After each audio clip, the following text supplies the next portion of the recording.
soon.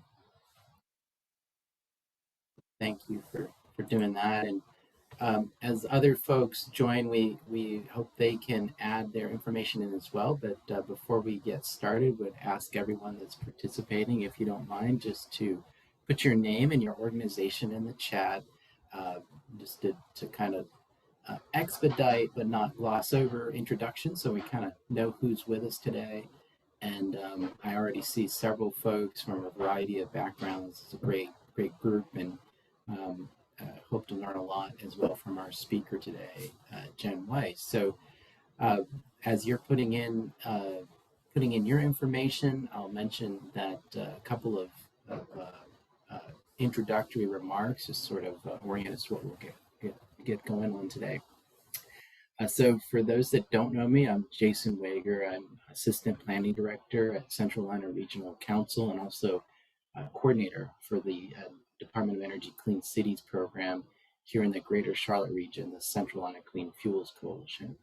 And so glad to have you here today. One of the things we'll do is hear from Jen Weiss in just a moment about the Clean Transportation Plan and get an update and really a chance to gather additional input from stakeholders here in our region. And we hope this will really give us the opportunity to take advantage of passing along our local needs, our concerns, the fleets, communities, businesses, and other organizations here in our area.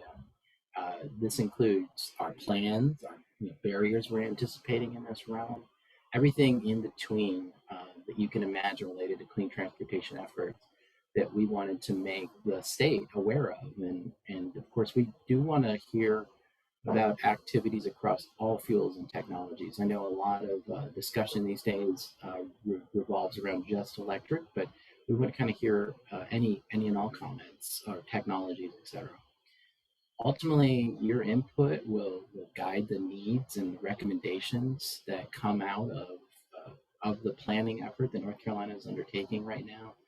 And so those resulting documents will guide us collectively on our next steps and what are our focus areas and topically and otherwise for the state and of course for our region. And after we do hear from you and hear from Jen, we want to come back briefly to Reagan Murphy and Karina Trustrom Eve, who are both colleagues of mine here at Central Atlanta, with a couple of updates and a quick announcement or forecast, I guess, of a tool that's we've created for our region that we hope will be useful. It's a map-based ArcGIS dashboard tool that allows folks to click on it and learn a little bit more about funding opportunities by location. So we think that's kind of a neat opportunity, and we're going to continue to build that out over time, but we'll hear a little bit about that today. So with that, I want to turn things over to Jen so she can talk a bit more about the transportation plan and then maybe jump into hearing a little bit from those on the call. So thanks, Jen, and take it away. Great. Good morning, everyone. And thanks, Jason and Karina, for inviting me today. I'm excited to talk more about the Clean Transportation Plan and really, as Jason was saying, get your feedback on it. We've kicked it off, but we're really in the beginning phases of it. So it's really important to have discussions like this to hear more about what all of you are thinking, some of your challenges and opportunities from a transportation perspective. So I am going to attempt to share my screen with the disclaimer that I am not IT savvy. Does everybody see my slides? Good. All right. I did it. Yay. As Jason said, I'm Jen Weiss. I'm a senior advisor for climate change policy here at the Department of Transportation. And one of my largest roles here at DOT is to develop a clean transportation plan. And I'm going to get into a little bit more about the details for those of you that don't know much about it. But I did want to say that, as Jason was mentioning, this is really an opportunity. I'm going to share a little bit about the plan, but really wanted to use this opportunity to engage with you. So please feel free as we're getting into the discussion phase of this to either drop your questions into the chat, drop your ideas into the chat, or just go off mute. I think, right, Jason, there's a small enough number of people that we can just have a conversation, which would be wonderful. So I'm going to kick it off by, whoops, if I can get my slides to move. I'm going to kick it off by just starting a little bit with background about a couple of executive orders that Governor Cooper have signed in our state. Many of you are probably aware of both of them, but just quickly, back in 2018, he signed an executive order to really start to think about reducing economy-wide emissions throughout the state. And so his goal in 2018 was to reduce emissions by 40% from 2005 levels by 2025. Similarly, he started us down a path towards starting to think about zero emission vehicles, ZEVs. And so he stated a goal of increasing the number of registered ZEVs in the state to 80,000 by 2025. And then he also had a goal to reduce energy consumption in state-owned buildings by 40% below 2002-2003 levels, which all of the state agencies continue to work on that goal. He built upon those goals and his executive order he signed in January of 2022, Executive Order 246. So you can see he's now increased the economy-wide emissions goal to 50% below 2005 levels by 2030. And he rapidly increased the number of registered zero emission vehicles. And so we're going to talk a little bit about that as we get into the Clean Transportation Plan. But now his goal is to increase the number to 1.25 million by 2030. To put that in perspective, we're about 41,000 registered ZEVs right now in the state. So we've got a little bit work to do together in order to get us to that 1.25 million. And then finally, he added a new goal for zero emission vehicles, which is to increase the sale of zero emission vehicles so that 50% of in-state sales are zero emission by 2030. So those are the goals he outlined in the executive order. And the other thing in the executive order he directed us to do was a more broad look at clean transportation. And so I've mentioned two goals specific to zero emission vehicles, but as Jason mentioned, the clean transportation is not limited to electric vehicles. So the Clean Transportation Plan itself is intended to take a really holistic, comprehensive view of what transportation looks like throughout our state, and to kind of together build a kind of increased awareness and a knowledge of best practices of different things that we could be doing as a state. So we really want to dig into the opportunities, the challenges, and the considerations that we all need to be making to create a more equitable, clean transportation system. And I use the word equitable very intentionally. Throughout his executive order, he asked that we make sure that we are considering all different types of people, all different types of vehicles, and all different types of needs throughout this transportation planning process. And so you'll see a little bit about how we're trying to do that. The focus of this plan is going to be on developing near-term strategies. So we've been thinking about this for a while. We know a lot of different opportunities. It's really time to roll up our sleeves and come up with those near-term strategies that together as a state we can work on to move ourselves forward. And of course, it wouldn't be a great plan if we didn't have accountability metrics to track our success. So as we're working together on the plan, we are also going to be thinking through, how do we need to measure this? How do we track our success? And how do we build in the metrics to be able to do that? So I wanted to talk, I talked a little bit about the different types of things we'd be doing throughout the transportation plan process. We've divided it into 5 different work groups, or calling them topic areas that we feel are really important to the state, and we can get subject matter experts to kind of dive in and look at these near-term strategies and help us develop action plans for each of these 5 areas that will be rolled up into the overarching Clean Transportation Plan. And so these 5 groups some of them overlap a little bit, which is good. We don't want to be siloed, but here are the main focus areas for each of the work groups. There's a light duty zero emission vehicle group, which is going to build off of the ZEV plan that was put together as part of the 2018 executive order. So we're gonna look at that again, see if all those strategies are still things we want to work on together, add to it, maybe change some, but really focus on the light duty vehicle transition. We know that this will include vehicle availability and consumer education, and we also want to look at what types of incentives and affordable financing options might be needed in order to make this transition. The parallel to that is for the larger vehicles, the medium and heavy duty zero emission vehicles. So we're going to build off of the multi-state medium heavy duty memorandum of understanding that Governor Cooper signed in July of 2020 with about 17 other states that we are looking to drive the transition of the heavy duty and the medium duty market. This is going to include outreach to impacted communities. Many of especially the larger heavy duty vehicles are around communities that are impacted by health or economic barriers. And so we want to make sure we're reaching out to those communities to understand their needs as we make this transition. And again, this is not just going to include electric vehicles, it will also include low carbon fuel. So we welcome the opportunity to talk about all the opportunities that are out there. The third group is a fleet transition. So looking at either public entity fleets, the state's own fleet, local government fleets, but also looking at private entities. So, delivery vans and trucks or other types of large fleets that are out there. Also included here is school buses, transit buses, and other types of fleets. And again, this will not be just focused on electric, it'll also be focused on alternative fuels.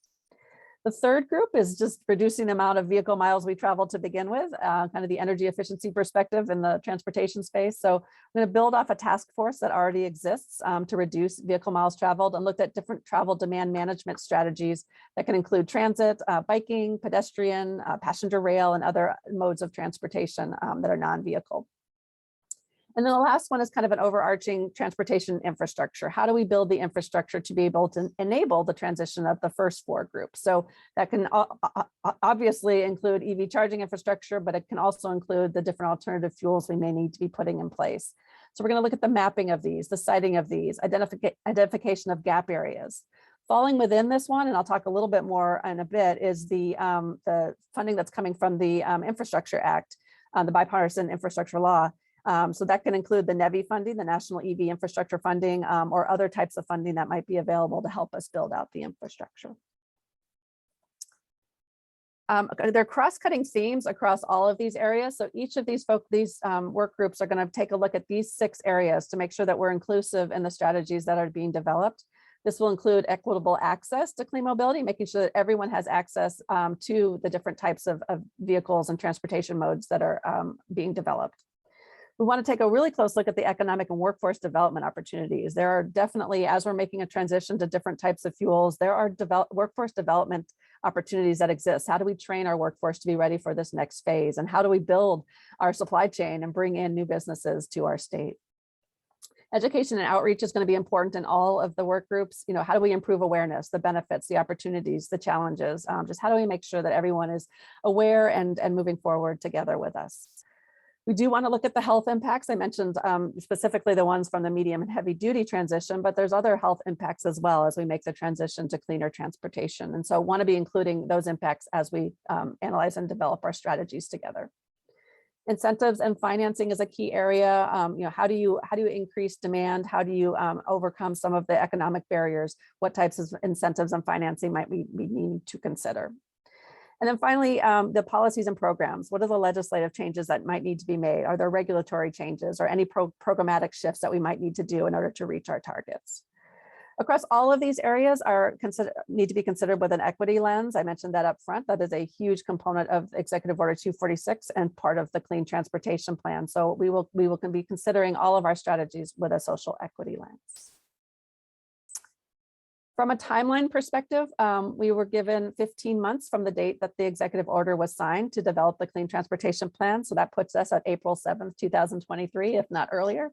We have already kicked off a few things. I do have a 17-person advisory committee making up many different types of organizations and interests that help to guide the process and help me with planning out all of the public information sessions and work groups that you see here.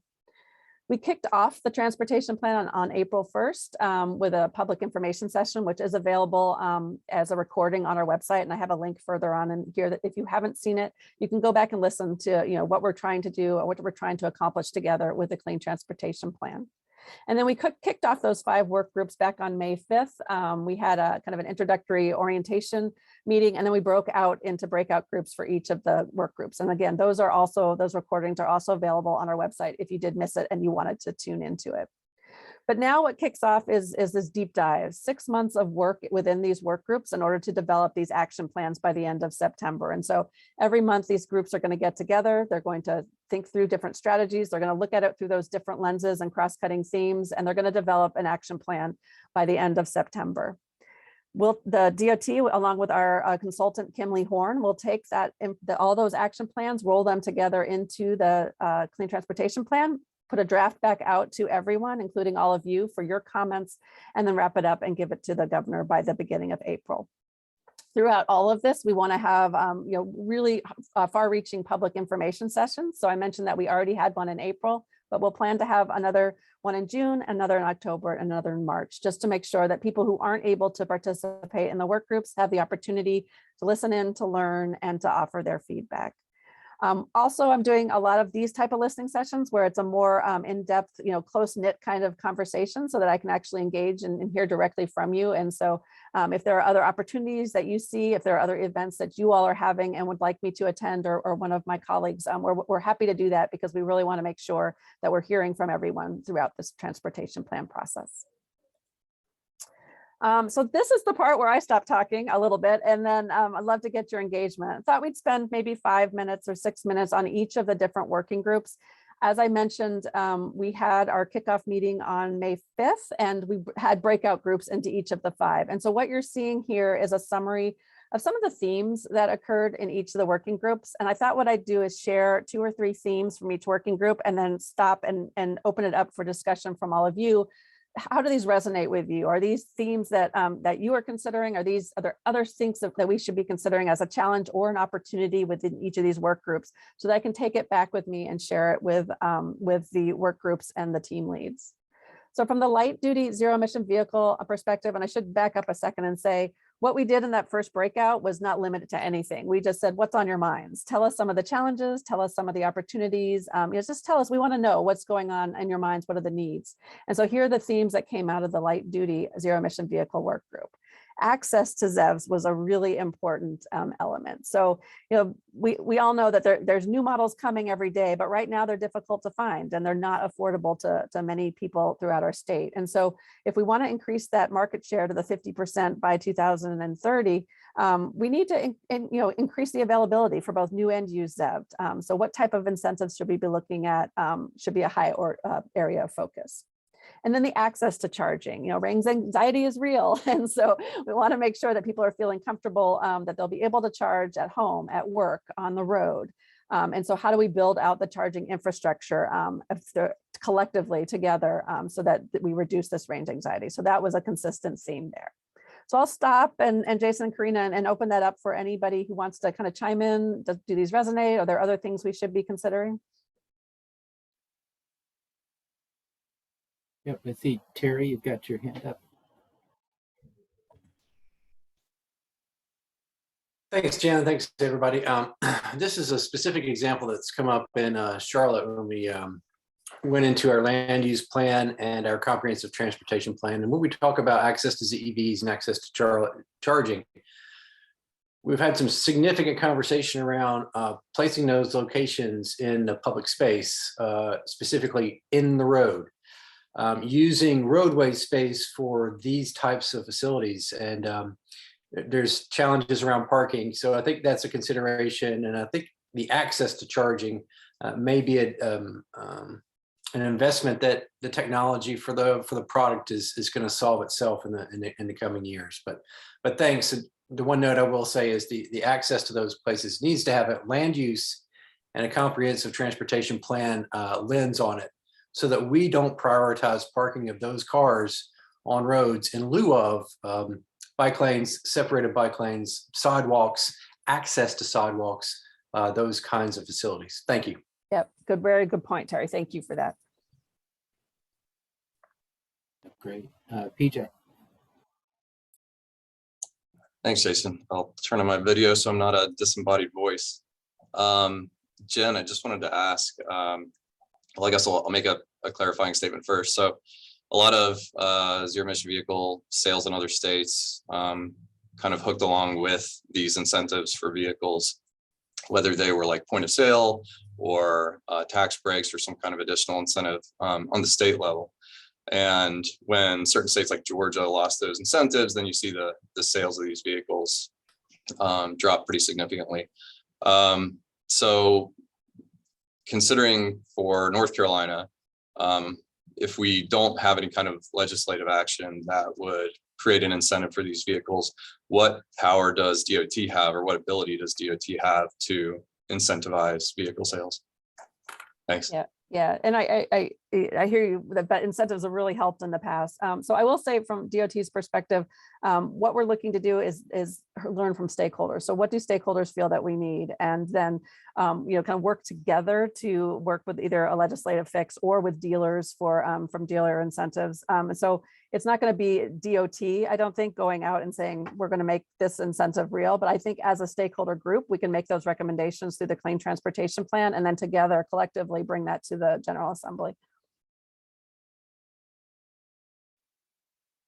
While we're on the light duty topic, I may ask folks like, Chris Davis or Heather Bullock, if you've got any additional comments or thoughts as you've navigated the light duty zero emission vehicle world from a fleet perspective. Is there anything that you would comment on, or either opportunities or issues?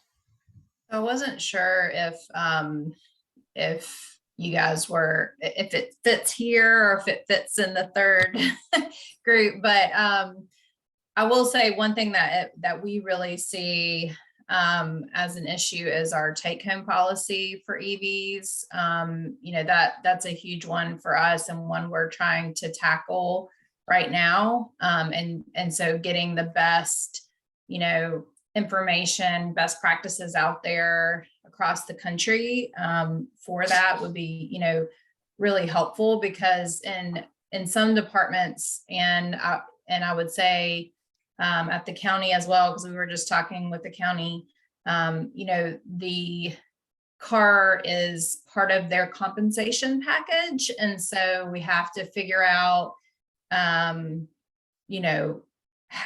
to make it affordable for them.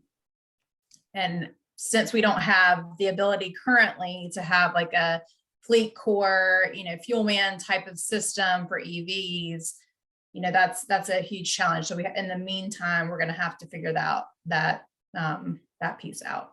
So Heather, just to clarify, is that at its core really the measuring of fuel and monitoring of fuel provided to the employee, or are there other layers of issues there?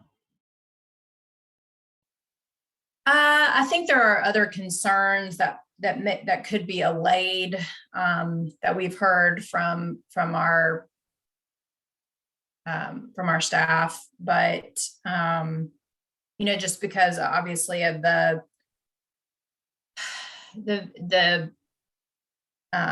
fires around the batteries, that's still a concern, even though, having a combustion engine in your garage is also, concerning, but it's just the newness of it, right? Just getting people comfortable with that, having it at their home when, they're not choosing it, that the city's choosing it for them. So yeah, some fleet specific and deployment questions. Sorry, Jen. No. I was just going to say, yeah. So education awareness sounds very huge there, but I also was hearing in there, the ability to charge at home, to have probably a level 2 charger at home, so they're feeling more comfortable with that would be important too. And understanding, I've tried to reach out to Duke Energy about the make ready credit and haven't really gotten clear guidance on that. And so really understanding how that credit can be applied for our employees that live, in North Carolina. Obviously, most of them live in North Carolina, but understanding that, I think too. But yeah, I don't know if I'm sure Chris has things to add as well.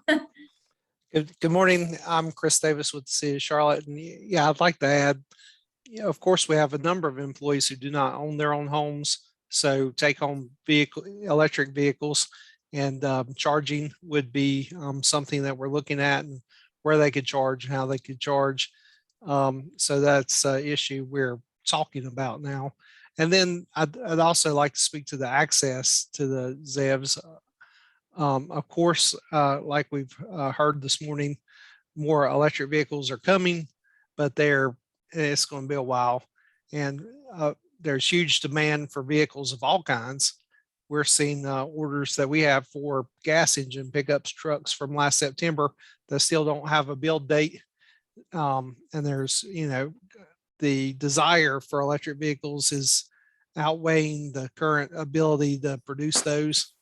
And of course, we have supply chain issues and labor issues as well.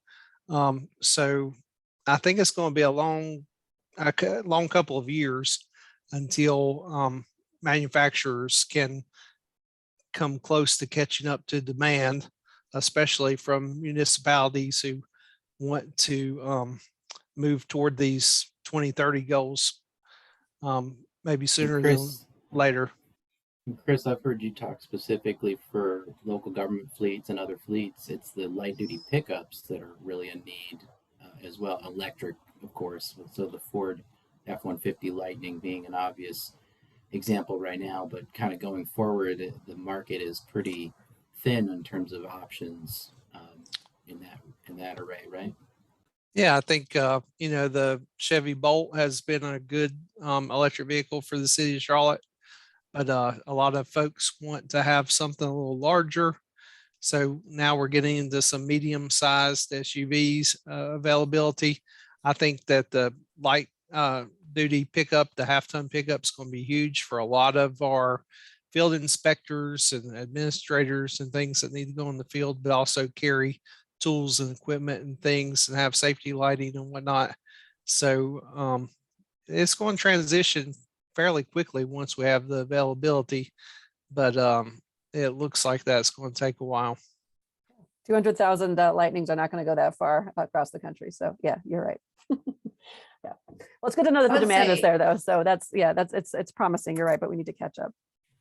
I would say another thing too is like, I mean, just with the F-150 Lightning, obviously there's just the crew cabs. And I've heard also from our fleet management that, they don't need that. They need a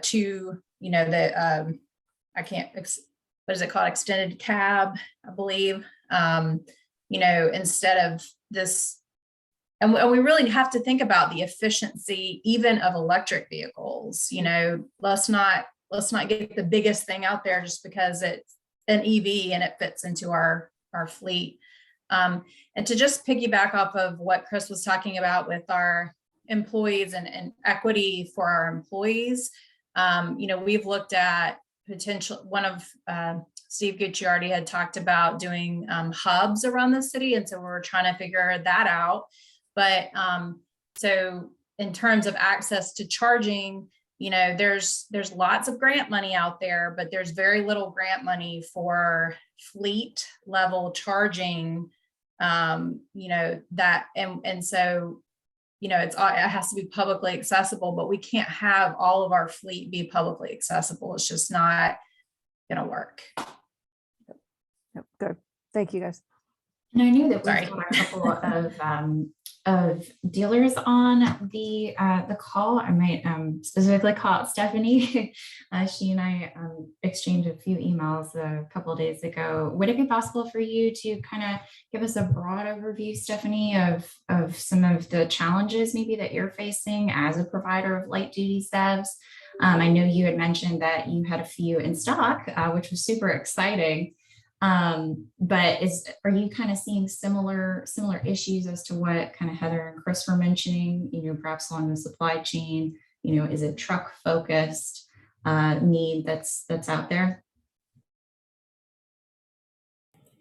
It looks like Stephanie just put in, let me call. So it sounds like she'll need to follow up in a different way, Karina. And so we can get her response, definitely. Yeah, and I'll just say, Jen, we probably need to move to the next work group, but I did note Catherine Coomer's point about ADA compliant EVs. So she's with CATS and the transit system, and the need to provide accessible options to move folks is also out there. Yep, very good. And if you think of things after this and you want to just send them to Jason and Karina or to me, please do, because I know this is a very limited time. So thank you for all of that. So let's jump over to the medium and heavy duty ZEV work group. Here are the themes that came out of that first breakout session.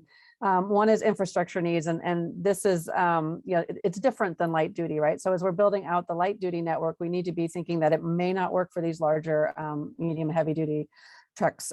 So we have to consider that. Where is that needed? The hub idea, I think Heather is interesting. There are different hubs we can do, or the depots we can use. So that type of discussion will be happening. Alternative fuels, can't mention this enough. This is not just on EVs, so we need to make sure that we're looking at the different alternative fuels. Renewable natural gas, hydrogen might be more feasible for some types of vehicles. And then the equity component of this, what does it mean here? How do we focus on who has the ability to invest in ZEV fleets, as well as the benefits from the reduction? So in this case, I had mentioned the impacted communities, but it's also the workforce, the drivers of some of these trucks and vehicles. How do they make the transition, and how do we help them make the transition?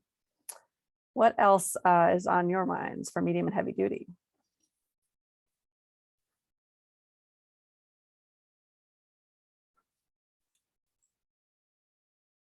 I'll just say for folks, please feel free to come off of mute if that's easier. Chris, I saw you come off mute. Did you have something to add?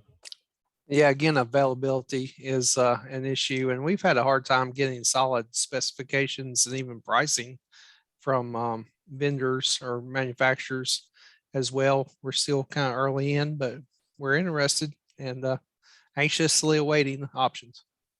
Yeah, I've heard that's a big issue because there's so many different types of vehicles, right? You think of your garbage trucks or your fire trucks, and all the different types of vehicles, and are they coming to the market as quickly as they could be? Scott Kincaid, you may not be in a place where you can respond right now, but if you are, I know as recent recipient of the Region of Excellence Award for some of the stuff you all are doing at the airport, anything you would add about either what's working, what's not in this arena? And in your case, I know it's with battery electric buses at the airport, but anything you're experiencing in the medium heavy duty arena that you wanted to talk to? He may be offline at the moment, so didn't want to put anyone on the spot if they didn't have anything. Jason and Jen. Yeah. Dave Schaller with the North American Council for Freight Efficiency. We're a nonprofit working in exactly this space with truck fleets on medium and heavy duty electrification. It's an enormously hot topic nationwide. We just got off of the Expo show in Long Beach, California last week. And there's incredible growth in this area. Things you can count on. Arrivals on this call with us. Arrival and UPS have an effort ongoing to bring in a lot of battery electric trucks into the UPS realm. Bright Drop and FedEx have a similar partnership. Amazon and Rivian have a similar partnership. So things that would most likely be happening in your area would be happening with UPS, FedEx, and Amazon. There are others as well. I know I just saw some things popping up on chat. We had a Roush Clean. We did a demonstration of 13 different models of battery electric trucks last fall. I was in Charlotte to film the Roush Clean Tech truck. That truck has since that time left Roush Fenway Racing. It was at Disneyland for a while. Now it's in Atlanta at the airport. So that truck is no longer in town, but you've got a connection with the Roush organization just by the proximity of the race team to you there. Another really exciting thing that I have to mention, I'm going to be in Charlotte twice more this year. I was just there within the past month. You have the EPRI, the Electric Power Research Institute Electrify show coming to town. I will be speaking on this exact topic there, and you have the Transmission and Distribution show later in the year in Charlotte. So you've got two major utility shows that have tracks about electric vehicles that'll be in town with you. So I'm more than happy to work with any of you on how to leverage that opportunity. Great. Thanks, Dave. And thanks for pointing out all of the partnerships that are developing, especially in North Carolina. Those are always really good to keep in mind, and for me specifically to be reaching out to those different fleets. And definitely, I'd love to learn more about both of those opportunities, because if I'm not, I hopefully can attend all of those and learn from all of you. So thank you for mentioning those. Well, our information is all free of charge to any of you at either nacfe.org or runonless.com. including the video we shot in Charlotte for Roush. So it's all good stuff, very educational, and willing to help in any way we can. I know Exos is on the call with us today. I was at Exos's product launch in Long Beach, California last week. So I'm very familiar with what they have going on. There's just a lot of great, exciting things happening in this realm. Yep, And it's, for sure. I realize there's a shortage of being able to get all types of vehicles nationwide right now with the chip shortage and supply chain challenges. But one of the general things I'm hearing from manufacturers is that you can get a ZEV faster than you can get an ICE engine in their order board right now, in many cases. Interesting. This is great information, Dave. Thank you. And I want to move to Ben and then Catherine, and also note Heather saw your chat about resiliency and emergency planning and things, disaster planning, things like that. So Ben. Yeah, hey, good morning, everyone, and apologies for any background noise. I'm here in the airport. I think it's great that we're talking about the availability of the models of medium and heavy duty zero emission vehicles. But, you know, the first point, we're also talking about infrastructure. So I think we need to know or think about how these vehicles are going to be parked. I know that Santa Monica in California is doing some pilots with zero emission delivery zones where they're trying to scope out how the vehicles, you know, where they're going to be, how is the charging infrastructure going to help support zero emission medium duty vehicles within the city delivering things. So I can follow along with some more information about that, but just wanted to raise that as a concern, not just toward the vehicle availability, but making sure that they're charged while meeting their logistics needs. Right. Thanks, Ben. That's a great point, Ben. Mobility hubs, but for fleets. Got it. Catherine. Yeah, hey everyone.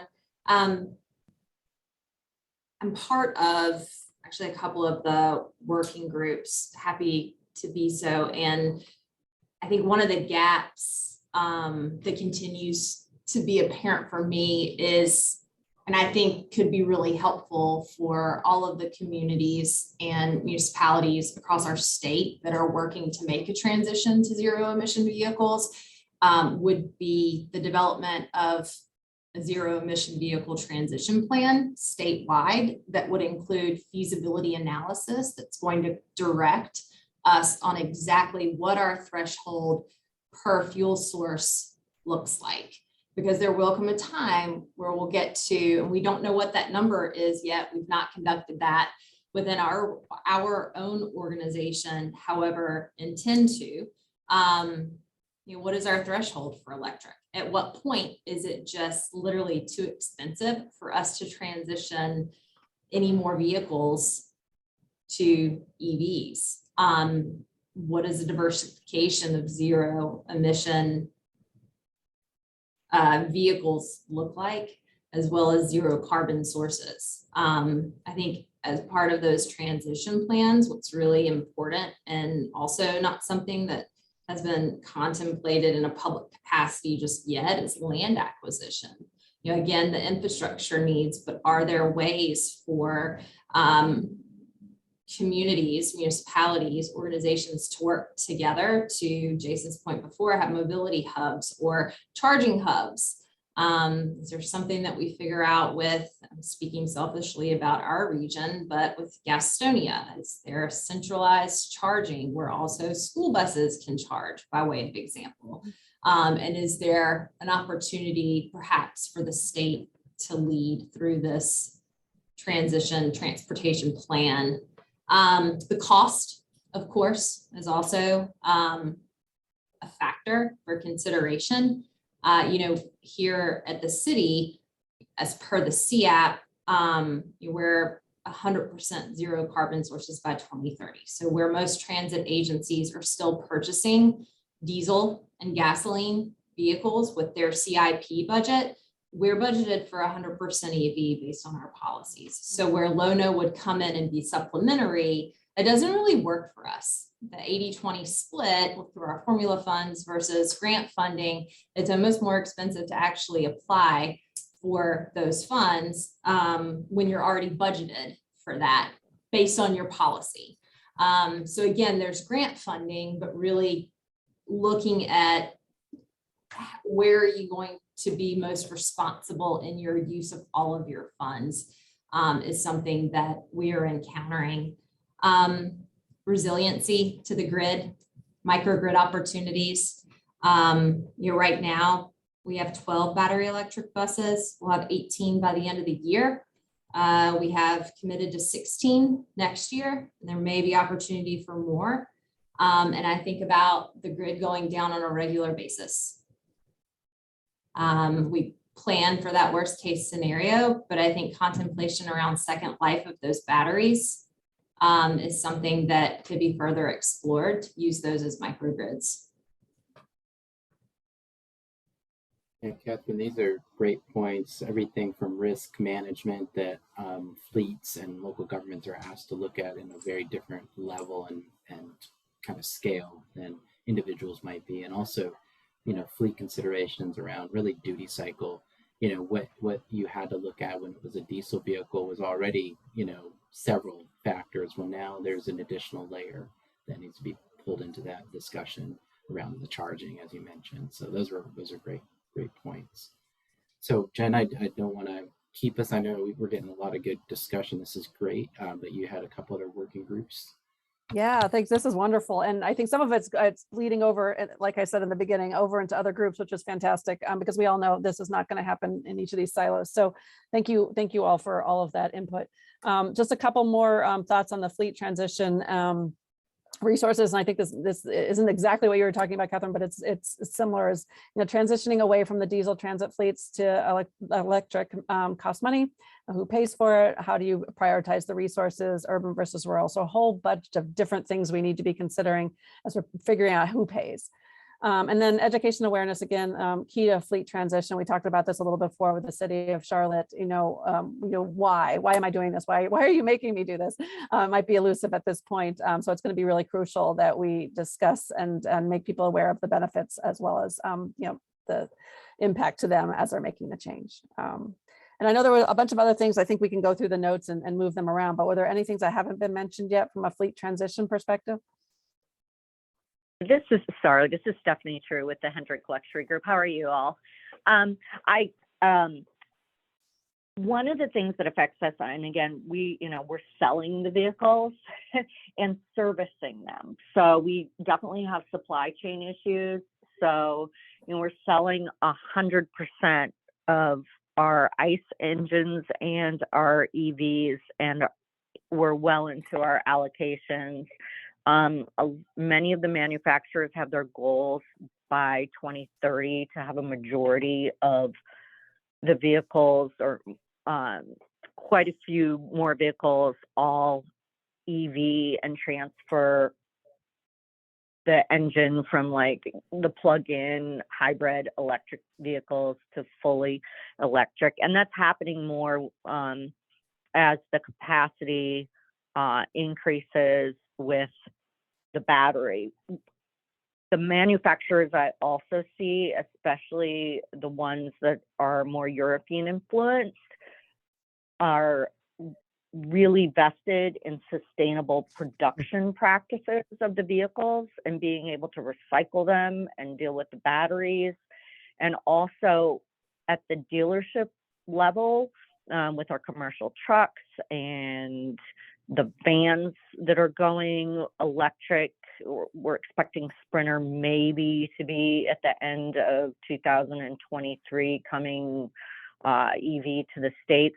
We have issues on the service side, restructuring pay plans, getting appropriate space, making sure that everyone is trained to be able to handle the batteries. So those are some of the things that we're seeing. Yeah, great, Stephanie, thank you.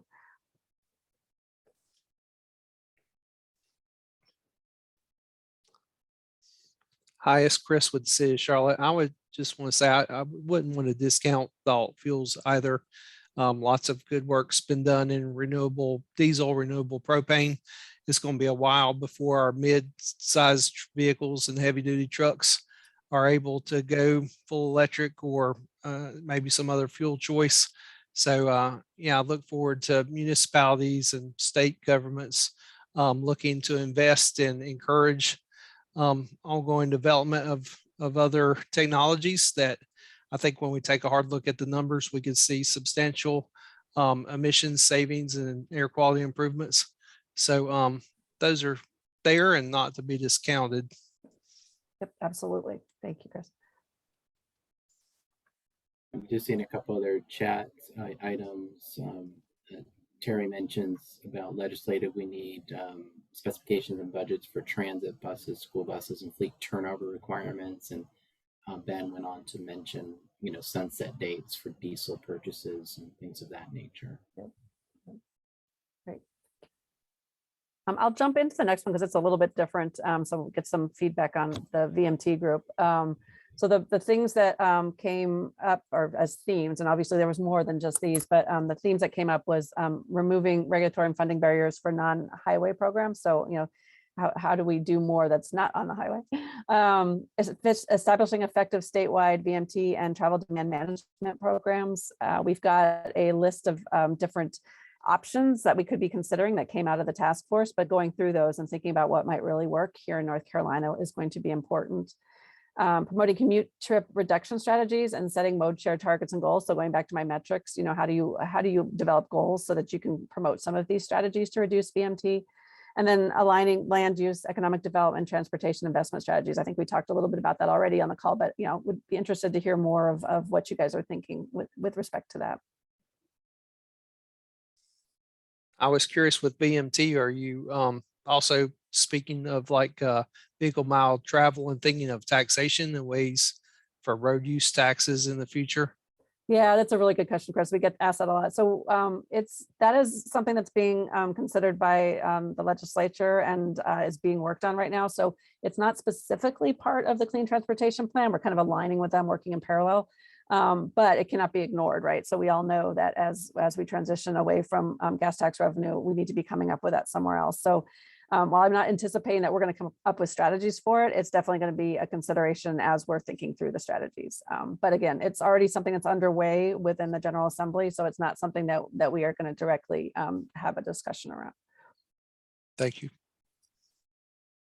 Jen, is there any discussion on encouraging mass transit as a way to reduce VMT? And on a statewide level, I'm of course supporting local transit agencies, but I'm thinking more along the lines of like the very far down the road, high-speed rail corridor, and maybe expansion of even the NC rail services. So I don't know if you can expand on that at all. Yeah, that's definitely on the table. So what I didn't mention is that in addition to all the external engagement we're doing for the Clean Transportation Plan, we are internally focused on it as well. And so all of our divisions, including rail, including transit, intermodal, everybody's at the table thinking through these things, and we'll kind of be sharing the ideas that are coming from external stakeholders as well. So definitely the rail is under discussion.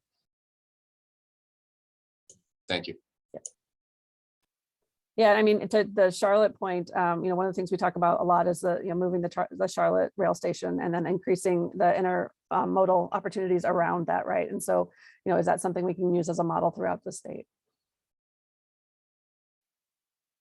Yeah, you bring up great points, and we'll definitely want to connect with you, no pun intended, but on our Connect Beyond study for our region. But I know that NCDOT is looking across the state at what can be replicated in other regions, just to your point, and also with Gateway Station here coming online, what are some obvious opportunities for this plan?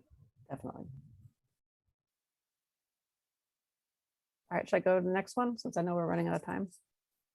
So the last one, and we have touched on this a lot because it does overlay with all the others, is the infrastructure needs.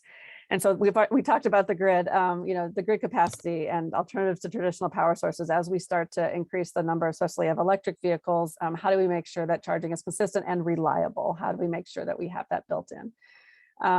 So that's one consideration. The equitable infrastructure distribution, how do you get it out into remote or rural communities and some environmental justice 40 communities? So want to be considering all of that. And then the economics of it, how does building this infrastructure improve economic development, our workforce training, tax incentives to bring more people and businesses in. So how can we make that part of the build out of the infrastructure? And as people gear up to share any comments here, I would just go back. I think this was for the last work group, but there was a note in the chat, Jen, about existing right-of-way. This is from Terry. Will we be considering how to increase mode share within existing rights-of-way, like along transit corridors, interstate highways, etc.?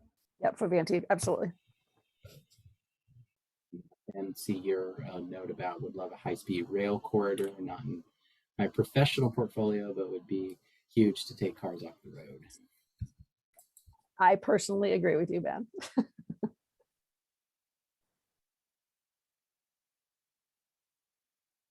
So with this idea of the infrastructure itself underpinning so much else, anything that you want to add, and especially some of the folks that maybe haven't had a chance to speak up yet, I want to hear from you if you've got anything you want to add, or maybe folks we just haven't heard as much from. Cindy, Kathy, anyone else that wants to kind of share your experience with infrastructure or maybe concerns.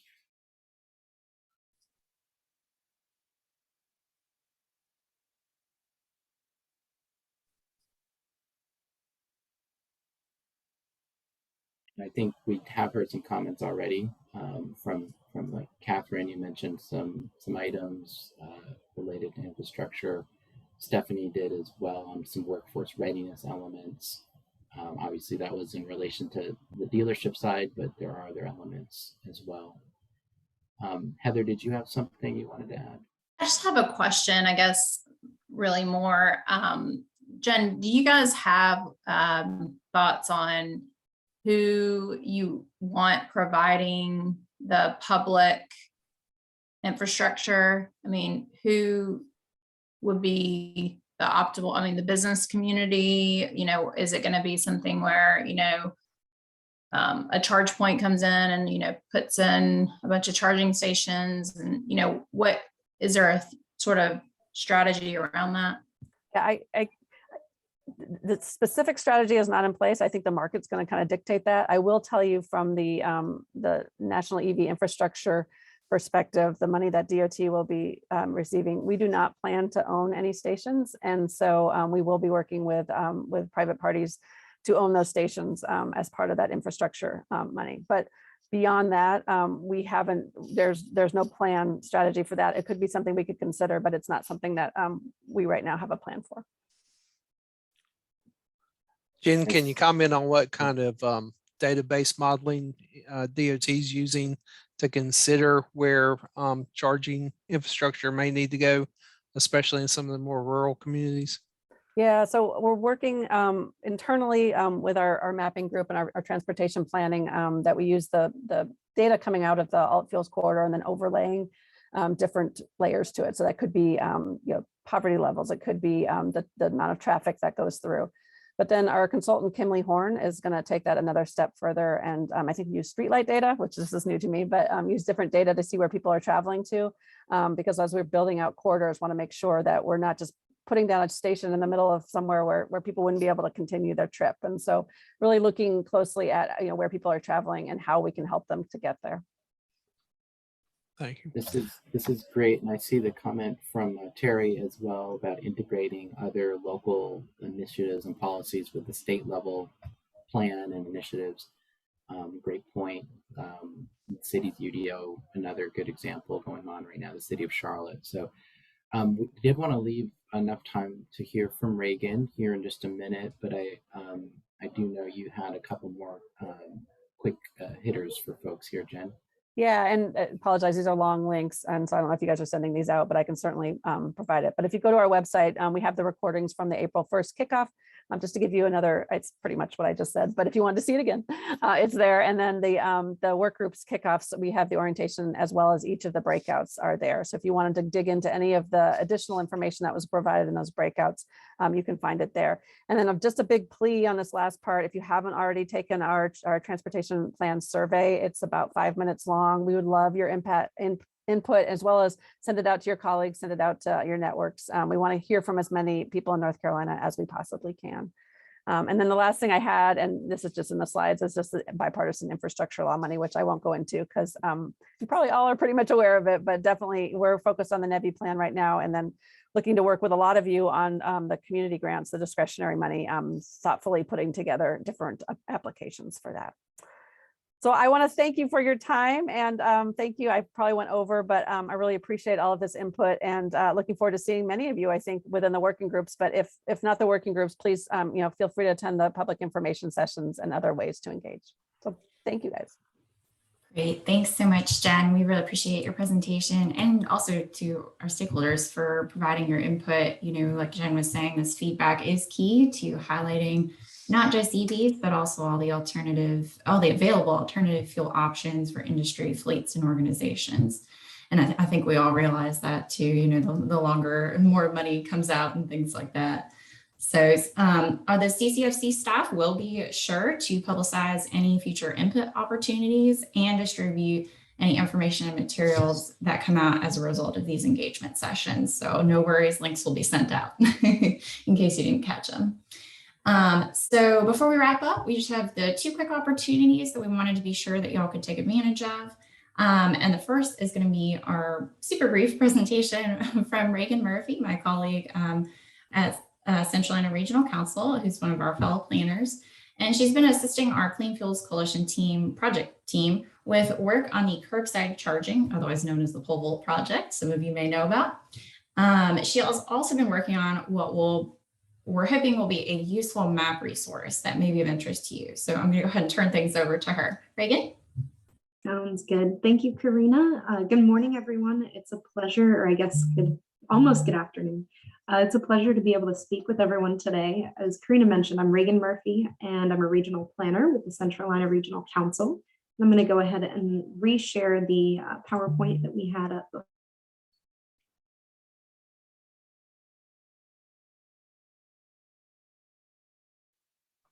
Reagan, sorry to interrupt. Can't hear you. Policy and land use policy and planning. I also do quite a bit of mapping and GIS work across our various projects. And so our team recognized an opportunity to leverage some of our expertise to help distill the onslaught of information that you've all been receiving about EV infrastructure funding opportunities.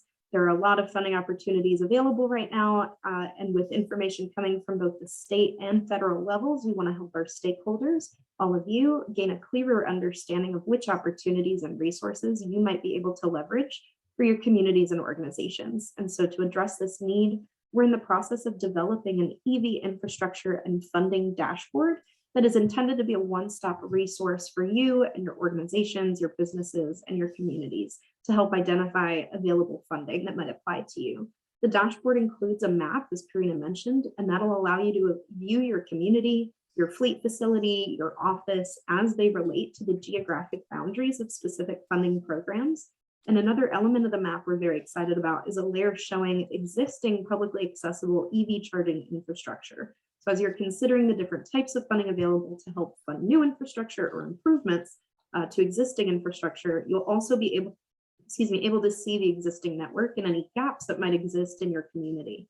The dashboard will also include a description of the funding programs available within the Central Atlanta region with clickable links to help you find more information or even start an application. So this is a screenshot of the dashboard as it exists today. It is a work in progress, but we wanted to showcase the dashboard format and several features for you today. So as you can see, the map is the focal point of the dashboard and shows existing EV infrastructure and specific program areas within the Central Atlanta region. As you're using the dashboard, you can search for specific addresses, toggle layers on and off, and change the aesthetics of the map using the toolbar at the top right. The legend at the left provides more information about each map feature and also relates to the funding descriptions on the right-hand side of the page. And this section that's now highlighted also includes links to additional resources from both state and federal web pages and other resources. I also wanted to quickly share a few specific functions offered by the map tool. The first is the search function. So in the example screenshot, I have included the address for the Wadesboro Town Hall in Anson County. And this address appears now on the map near the green arrow. So you can see using the legend at left that this address falls within a 1 mile buffer of an EV ready alternative fuel corridor, as well as within a historically under-resourced county. And then on the right-hand side of the dashboard that I showed on the previous slide, you would be able to read more about the implications of each of these geographic areas on the funding opportunities available for a project at this address. The map also offers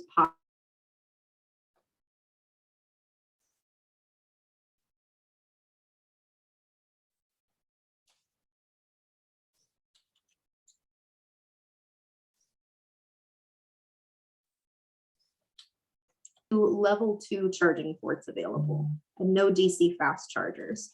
And this is relevant because, as I'm sure you all know, there are different types of funding opportunities available for level 2 versus DC fast chargers. The current format of the data doesn't allow us to visualize those two types of chargers separately, but we're working on adding that visual distinction for the final map as well. And so that's everything I have to share. And I think we'll probably save questions for the end, or Karina maybe can take questions via email to save on some time. But we're looking forward to finalizing the tool and distributing it in the next month or two.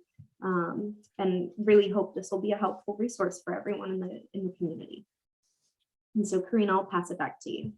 Great, thanks Reagan, and thanks for that overview. So as she mentioned, this map is currently a work in progress. But we will be sure to send out the link and notifications to all stakeholders once it's completed. While it is primarily aimed at local governments, other public and private sector fleets and vendors can utilize this map as a resource for customers, but also to find out what's available for your area. In the follow-up to this meeting, we'll be sure to send out a short description of the map to ensure that you can share with your networks, and that the folks who weren't able to attend today will also have this information. So we do have another funding opportunity that will be coming out shortly, and I'll be sending out this information in the follow-up email. So don't worry about jotting down any of it right now, but there will be a clean school bus funding opportunity from the EPA opening at the end of this month. So again, I'll be sure to send out all that information, including where you can find slides for the recent webinar on for more information on the funding opportunity. So as a quick reminder, all but 2 of the phase 2 NCVW settlement funding categories are now open for applications. And if you need assistance or have questions, please feel free to contact Jason or myself. And so we'll just to quickly wrap up, please check the follow-up email for any links or for more information from this meeting. I'll be sending that out later this week. And so that should be in your inbox in just a few days. Our next meeting will be held in August, so please look for a calendar hold to be sent out in July. And finally, we appreciate all of your feedback, and to our presenters, Jen and Reagan, thank you guys so much. And I hope that everyone has a good rest of your Tuesday. Thank you guys.